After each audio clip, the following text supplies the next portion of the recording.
العدم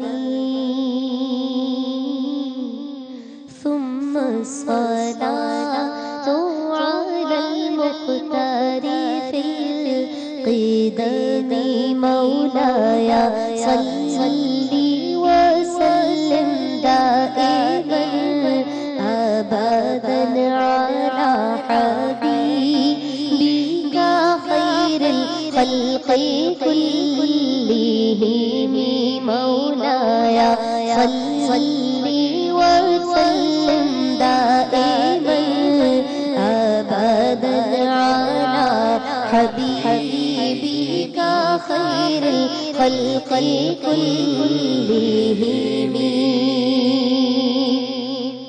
محمد سيد الكونين والثقلين محمد سيد الكونين والثقلين والفريقين من قرب ومن عجم وہ محمد فخر عالم بادشاہ سجا سرور کونین سلطان عرب شاہی عجم ایک دن جبریل سے کہنے لگے شاہی امم تم نے دیکھا ہے جہاں بتلاؤ تو کیسے ہم عرض کی جبریل نے اے شاہدی اے محترم آپ سا کوئی مماثل ہی نہیں رب کی قسم مولایا صلی وسلم دائما أبدا على حبيبك خير الخلق كلهم هو الحبيب الذي ترجى شفاعته هو الحبيب الذي ترجى شفاعته لكل هول من الأهوال مقتحم میں گدا تو بادشاہ بھر دے پیارا نور کا نور دل دونا تیرا دیدار صدقہ نور کا تاج والے لکھ کر تیرا امام نور کا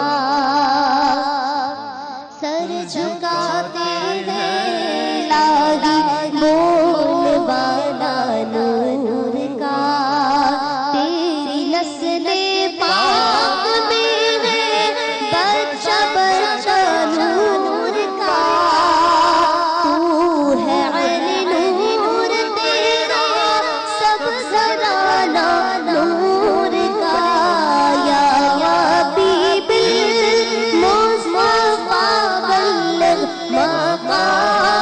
مقاصدنا واغفر لنا ما مضى يا واسع الكرم مولاي صل وسلم دائما أبدا هو الحبيب الذي على حبيبه هو الحبيب الذي ترجى شفاعته خلق كلهم هو الحبيب الذي ترجى شفاعته هو الحبيب الذي ترجى شفاعته لكل هول من الأحوال مقتحم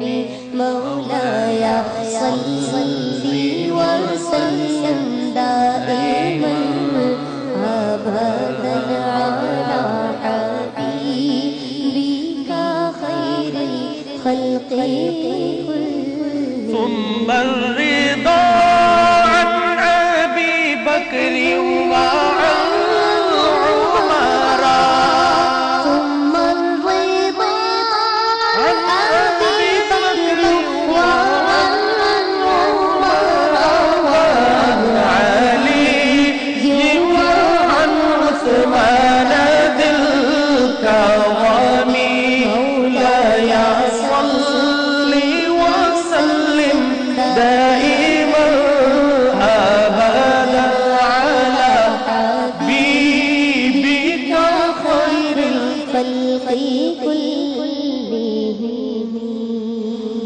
سبحان اللہ جمیعہ، تھینک یو سو مچ، بہت مہربانی. اچھا اب ڈاکٹر صاحب جلدی سے آپ سے میں جاننا چاہوں گی، جو میں نے پوچھا تھا وضو کی شرائط، نماز کی شرائط. وضو کی شرائط تو اللہ تبارک و تعالی نے قرآن مجید برہان رشید میں ارشاد فرمایا یا ایھا الذین آمنوا اذا قمتم الی الصلاۃ فاغسلوا وجوہکم وایدیکم من المرافق وامسحوا برؤوسکم وارجلکم من الکعبین. اللہ تبارک و تعالی نے فرمایا کہ اے مسلمانوں، جب تم وضو کے 4 فرائض قرآن میں بیان کیے گئے کہ اپنے ہاتھ آپ نے کوہنیوں تک دھونے ہیں، اپنا چہرہ پورا یہاں سر سے لے کر کانوں کی لو تک، اس لیے کہ عام طور پر لوگ جب چہرہ دھوتے ہیں تو اس چیز کا احتمال نہیں کرتے کہ وہ پورا چہرہ، عام طور پر وہ سمجھتے ہیں کہ یہ چہرہ یہاں سے شروع ہو کے یہاں، نہیں، دونوں کانوں کی لو تک، سر کے بالوں تک اور نیچے تھوڑی تک آپ نے پورا چہرہ دھونا ہے. اگر کسی کی چھوٹی داڑھی ہے تو اس نے اچھی طرح اسکن میں پانی پہنچانا ہے، اور بڑی داڑھی ہے تو باقاعدہ خلال کر کے اور اس میں انگلیاں پھیر کر پھر چہرے کو آپ نے دھونا ہے. پھر اس کے بعد آپ نے اپنا سر کا مسح کرنا ہے، ٹھیک ہے نا. اور سر کا مسح کرنے کا طریقہ ہے کہ سر کے پورے بال، اور پھر آپ نے اپنی پیچھے جو گدی ہے اس کے اوپر بھی ہاتھ پھیرنے، کانوں کی اندر بھی آپ نے انگلیاں چلانی ہیں. گردن کا مسح ضروری نہیں ہے؟ گردن کا مسح نہیں جناب، گردن کا مسح بھی ہے، چونکہ سر یہاں گردن تک آتا ہے لہذا گردن کا بھی مسح ہے، ٹھیک ہے نا. اور پھر اپنے پیروں کو آپ نے یہ ٹخنوں تک صاف کرنا ہے. یہ قرآن مجید برہان رشید میں وضو کے 4 فرائض بنائے گئے. اب سنتیں یہ ہے کہ آپ نے منہ میں اچھی طرح، ایک سنی منہ میں پانی ڈالنا، اچھی طرح 3 مرتبہ صاف کرنا، پھر چہرے کو دھونا اچھی طرح 3 مرتبہ دھونا، سارے اعضاء کو 3 مرتبہ دھونا. یہ سنت ہے. قلت ہو، اور جیسے آج کل تو بہت ساری جگہوں پہ پانی نہیں آتا، اگر ہو بھی تو کم مقدار میں دستیاب ہے، تو کیا اس میں کوئی تحریف، کوئی کمی بیشی کی جا سکتی ہے، یا پھر تیمم پہ جانا جبکہ پانی موجود ہے مگر اتنا نہیں ہے کہ اس سے اتنے صحت کے ساتھ وضو کیا جا سکے؟ یہ میں آپ سے جاننا چاہوں گی، لیکن بریک پہلے لیں گے اور پھر آپ سے ملاقات.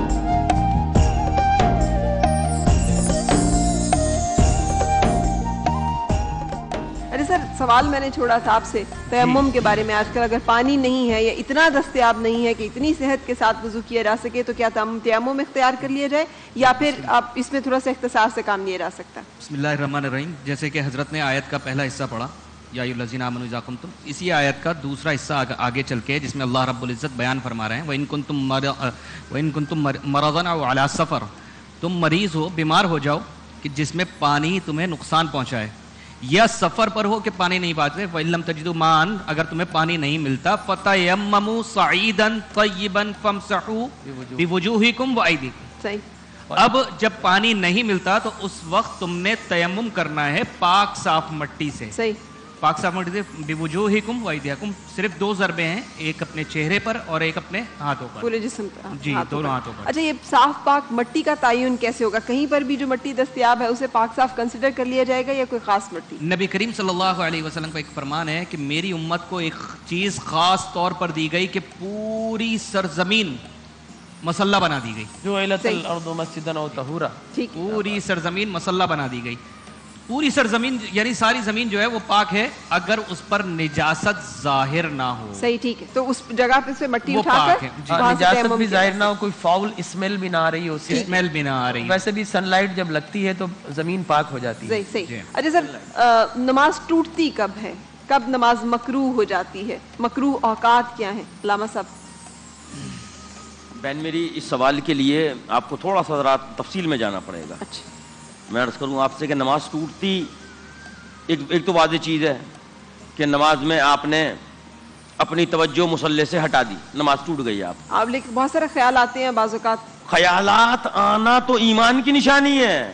اچھا اگر یہ بھی بھول جائے کہ آپ نے 2 رکعت پڑھی ہیں کہ 3 پڑھی ہیں، اب آپ نے بیٹھنا ہے کہ کھڑے ہونا ہے، تو پھر کیا کیا جائے؟ وہ بھولنا الگ چیز ہے، لیکن یہ جو خدا نخواستہ خیالات آ رہے ہیں جی یہ تو ایمان کی نشانی ہے کہ وہ ابلیس آپ کو اللہ کی عبادت سے روک رہا ہے، لیکن آپ کے اندر ایمان موجود ہے جو آپ کو خشوع و خضوع کے ساتھ قائم رکھے ہوئے ہے. واضح طور پہ اس چیز پہ جناب سمجھ لیں بہت سی روایتیں ہیں اور بہت سی اولیاء کرام کی حکایتیں ہیں کہ نماز کا جس طرح سے قائم ہونا اس کی بارگاہ. میں آپ سے عرض کروں نماز کا قائم جو تھا وہ نماز کی جو حیثیت ہے وہ کیا ہے. مولا کائنات علی بن ابی طالب کے پاؤں میں تیر لگا. اچھا اتنی تکلیف تھی اس تیر میں وہ کوئی چھو بھی نہیں پاتا تھا. پوچھا ختمی مرتبہ سے جناب نبی مکرم آپ جانتے ہیں یہ زخمی ہے علی کس طرح سے جو ہے ان کا یہ علاج کیا جائے. سجدے میں ہوں ختمی مرتبہ پر فرمایا گیا اس کا کوئی علاج نہیں، اس کا علاج یہ ہے کہ جس وقت علی نماز میں ہو تو اللہ کی بارگاہ میں اس طرح سے ہو جاؤ. استغراق اپنی مثالیں معصومین نے دکھائی ہیں. ختمی مرتبہ کی واحد امت کی واحد ہی امت ہے جس کو امت مرحومہ کہا گیا ہے. صحیح.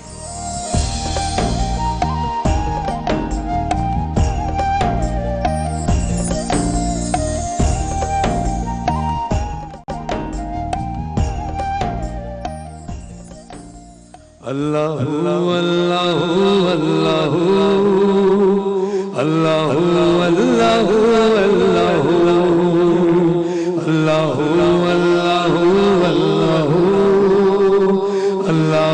اللہ اللہ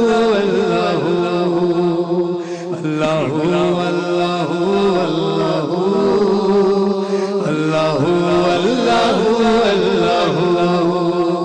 چاند تاروں کی شان جمالی میں تو سبز پتوں میں پھولوں کی لالی میں تو خوشے خوشے میں تو بالی بالی میں تو ٹہنی ٹہنی میں تو ڈالی ڈالی میں تو بوٹے بوٹے میں گل بوٹے بوٹے میں گل میں بھو میں تو اللہ اللہ اللہ اللہ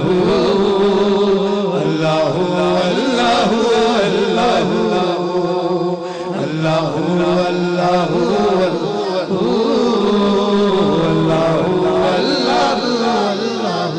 بوٹے بوٹے میں گل بوٹے بوٹے میں گل گل میں بو میں تو اللہ اللہ اللہ اللہ اللہ. یوں تو ہر ایک نبی تجھ سے منسوب ہے، تیرا بھیجا ہوا ہے بہت خوب ہے. مگر ان میں ایک تیرا محبوب ہے جس کی ہر ایک ادا تجھ کو مرغوب ہے. تیرا محبوب وہ تیرا محبوب وہ تیرا محبوب وہ اس کا محبوب تو اللہ اللہ اللہ اللہ اللہ. جزاک اللہ میرے ساتھ علماء کرام اس کلام میں شریک ہیں، صابری برادران شریک افضل صابرین کے تمام ہمراہ شریک ہیں. آپ لوگ ٹیلی ویژن پر دیکھ رہے ہیں، اپنے گھر کو اس ذکر خدا سے معطر کیجئے. صبح کا وقت ہے، سب مل کر پڑھیے اللہ اللہ اللہ اللہ اللہ. دخل ممکن نہیں، توجہ کیجئے گا کہ دخل ممکن نہیں تیرے اسرار میں، کس کو یارا بھلا تیری سرکار میں، کس کو تابے سخن تیرے دربار میں، کس کو تابے سخن تیرے دربار میں، کس کو تابے سخن تیرے دربار میں. حسن یوسف سا بک جائے بازار میں، اور نفس نبی اور نفس نبی کا خریدار تو اللہ اللہ اللہ اللہ اللہ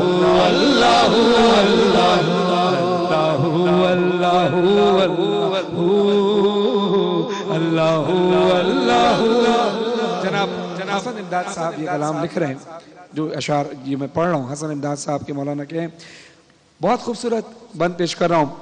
ہاں دید کس کو دید کس کو میسر تیری ذات کی، لاکھ موسیٰ نے تجھ سے مناجات کی،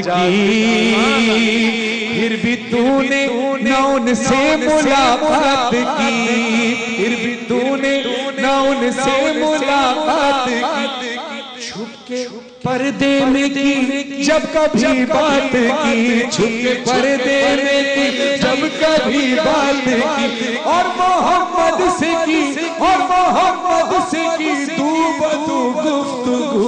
اللہ اللہ اللہ اللہ اللہ اللہ اللہ اللہ اللہ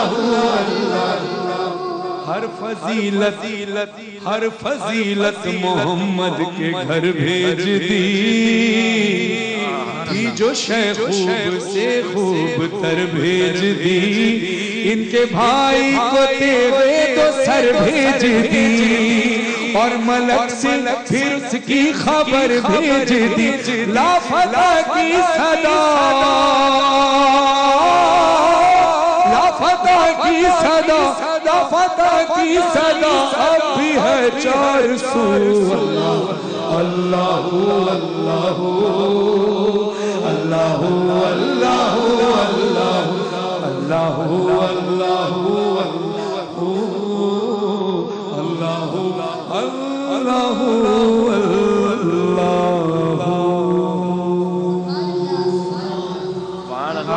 بہت بہت خوبصورت. فرحان بھائی جزاک اللہ، اتنا خوبصورت حمدیہ کلام اتنی خوش الحانی کے ساتھ، جزاک اللہ، بہت شکریہ. اچھا گفتگو کو تھوڑا سا ہم سمیٹتے ہیں. آج کا موضوع جس پہ ہمارا کین اسلام پہ بات کر رہے ہیں، میں نے ایک بات کی تھی کہ بہت خیالات آتے ہیں، وسوسے آتے ہیں، بعض اوقات انسان بھول جاتا ہے کہ اس نے 2 رکعت ادا کی، اب سجدہ کرنا ہے، تشہد میں بیٹھنا ہے، قیام کرنا ہے، کیا کرنا ہے. تو ایسی صورت میں کیا کیا جانا چاہیے؟ بسم اللہ الرحمن الرحیم. دیکھیں پہلی بات تو یہ ہے کہ اگر کوئی شخص نماز کے فرائض میں تاخیر کر دیتا ہے یا پھر کوئی واجب بھول جاتا ہے نماز کا، تو ایسی صورت میں وہ سجدہ سہو کرے گا، آخر کے اندر 2 سجدے اور پھر التحیات پڑھ کر پھر وہ سلام پھیرے گا، یعنی اس کی نماز مکمل ہو جائے گی. اپنے آخری سلام سے پہلے وہ 2 سجدے، آخری سلام سے پہلے، جسے ہم قادہ اخیرہ بولتے ہیں. اگر 4 رکعت کی نماز ہے تو چوتھا مرتبہ جب بیٹھیں گے وہ قادہ ثانی، جسے قاعدہ اخیرہ. اگر 2 رکعت نماز ہے تو ظاہر ہے کہ پھر دوسری رکعت کے اندر ہی وہ قادہ اخیرہ ہوتا ہے. تو اس میں آپ نے التحیات تک پڑھ کر، پورا تحیات پڑھ کر ایک طرف سلام پھیریں، 2 سجدے کریں، اور پھر اس کے بعد دوبارہ التحیات اور پھر درود ابراہیمی اور دعا پڑھ کر سلام پھیر دیں، نماز مکمل ہو جائے گی. دوسری صورت یہ کوئی شخص نماز میں کلیتاً بھول جاتا ہے، اگر پہلی، دوسری، تیسری مرتبہ ہو تو پھر کوشش کریں کہ اسے دہرا لے. لیکن اگر انسان کی عادت بن جائے کہ بھول جانا، نماز میں اکثر بھول جاتا ہے، تو پھر آپ دل میں تحری کریں، یقین کریں کہ آپ کس نماز کے رکن میں ہے، اور دل جہاں پر آپ کا ٹک جائے، دل پہ یقین ہو جائے، تو پھر اسی طریقے سے کر لیں، اللہ تبارک و تعالی مقبول فرمائے گا. صحیح. اچھا بعض اوقات یہ خیال ستاتا رہتا ہے، علامہ صاحب یہ خیال ستاتا رہتا ہے، آپ نے وضو بھی کر لیا ہے لیکن آپ کو یہ پاکیزگی کا احساس نہیں اس طرح سے ہوتا، آپ کو لگتا ہے کوئی چیز ادھوری ہے، کوئی چیز نہیں مکمل ہے، شاید میں پتہ نہیں اب. تو ایسی صورتحال، ان وسوسوں کے آنے کا کیا علاج ہے، اس کا کیا حل؟ دیکھیں میں آپ سے عرض کروں، اس کا علاج یہی ہے جیسے ڈاکٹر صاحب نے ابھی فرمایا کہ اگر تم بھولتے ہو تو جس پہ تمہیں یقین آ جائے کہ ہاں میں نے یہ کیا ہے، اور اپنے آپ کو انتہائی مطمئن کرنے کی حد تک. اسی طرح سے وضو کا ہے کہ وضو میں اگر کوئی چیز رہ گئی ہے تو آپ نے یقین کی حد تک پہنچنا ہے کہ میں کہاں تک کر سکا، اور میں یقین پہ ہوں کہ میرا مکمل میری طہارت ہے، میرا مکمل میرا وضو ہے. تو یقین کی منزل پہ آپ جب بھی آ جائیں تو پھر آپ نماز پڑھ سکتے ہیں. یقین کی منزل پہ آنا. اچھا میں یہاں پر قطع کلامی معاف ایک اور چیز بتا دوں، سرکار دو عالم صلی اللہ علیہ وسلم نے دل کو نماز میں شامل کرنے کے لیے، اللہ سے لوگ لگانے کے لیے آپ نے فرمایا کہ تم اس طرح نماز پڑھو کہ گویا تمہاری زندگی کی آخری نماز. اور حضرت علی کرم اللہ وجہ کہ جیسے تم خدا کو دیکھ رہے ہو یا خدا تمہیں دیکھ رہا ہے، اللہ تمہیں دیکھ رہا ہے. تغاہو فإن لم تکن تغاہو فإنہ یراک، کہ اس طرح نماز پڑھو گویا تم خدا کو دیکھ رہے ہو. لیکن کمی بصارت اور کوتاہی بصیرت کی وجہ سے اگر تم خدا کو نہیں دیکھ سکتے تو تمہارا یہ تو یقین ہو کہ تمہارا خدا تمہیں دیکھ رہا ہے. صحیح. فرحان بھائی بہت شکریہ تشریف لانے کا, آپ کا بہت شکریہ جویریہ تشریف لانے کا, اور آپ کا بھی شکریہ صابر صاحب, آپ لوگ تشریف لائے یہاں پہ اور آپ لوگوں نے ہمارے ساتھ اتنا خوبصورت کلام شیئر کیا. تو ہم آپ سے اجازت لیں گے اس دعا کے ساتھ, اللہ تعالیٰ ہمارے روزوں کو قبول و منظور فرمائے. کل پھر آپ سے ملاقات ہوگی, اس وقت تک کے لیے اللہ حافظ.